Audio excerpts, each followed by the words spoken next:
Shalom, salam satu iman. Bacaan kita pada hari ini terambil dari 2 Korintus pasalnya yang keempat, ayatnya yang ke-7 sampai ayatnya yang ke-9. Tetapi harta ini kami punyai dalam bejana tanah liat, supaya nyata bahwa kekuatan yang melimpah-limpah itu berasal dari Allah, bukan dari diri kami. Dalam segala hal kami ditindas, namun tidak terjepit.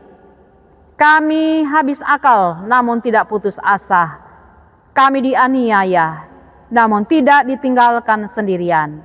Kami dihempaskan, namun tidak binasa. Saudara-saudara yang kekasih, tema kita pada hari ini yaitu hidup yang berkualitas. Tidak dapat dipungkiri bahwa semua manusia di dunia ini ingin memiliki suatu kehidupan yang berkualitas. Jadi kalau kita berbicara tentang kualitas, kita berbicara tentang sebuah nilai. Nilai itu juga berbicara tentang sebuah pengakuan. Pengakuan itu juga akan berbicara tentang sesuatu hal yang sangat berharga di dalam kehidupan seseorang. Karena itu tidak heran, begitu banyak manusia berupaya untuk membangun kehidupannya agar ia memiliki suatu kehidupan yang menerima pengakuan di hadapan sesamanya, yaitu kehidupan yang berkualitas atau kehidupan yang memiliki nilai. Nah, yang bagaimana yang dikatakan kehidupan yang berkualitas? Saudara-saudara, ada begitu banyak pandangan atau ada begitu banyak ukuran orang-orang yang menunjukkan atau menentukan kualitas hidup di dalam kehidupannya.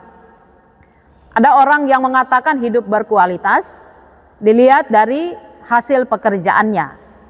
Kalau hasil pekerjaannya itu memiliki banyak berkat atau banyak hal yang ia terima, dikatakan dia punya kualitas. Jikalau ia memiliki kedudukan yang tinggi, mungkin ia katakan bahwa itulah yang dikatakan hidup berkualitas. Jikalau ia memiliki umur yang panjang atau dia hidup sampai tua, mungkin itu juga ada yang memberikan penilaian hidup yang berkualitas. Tetapi ketika kita melihat firman Tuhan yang dibacakan pada saat ini, bahwa sesungguhnya Rasul Paulus memberikan sebuah kesaksian tentang nilai kehidupan yang berkualitas.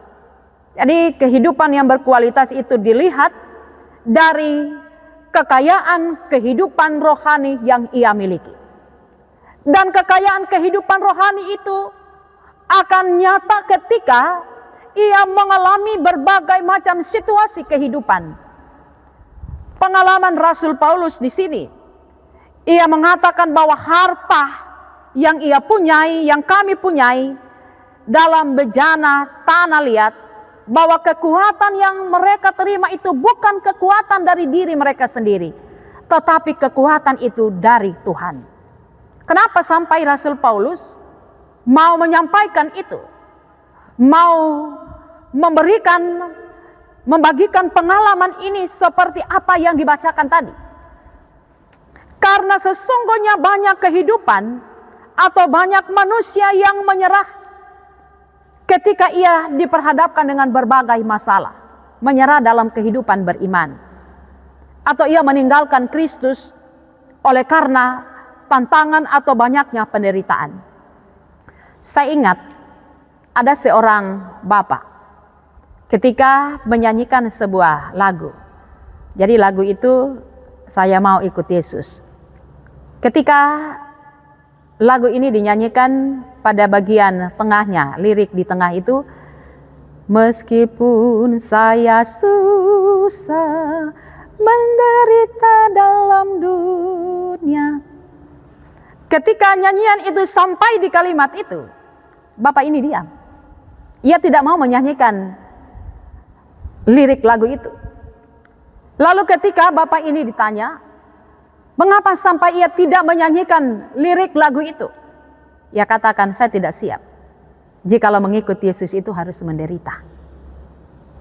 Nah, saudara-saudara yang kekasih, kalau kita berbicara tentang kualitas iman, kualitas hidup, maka disinilah kita akan diuji.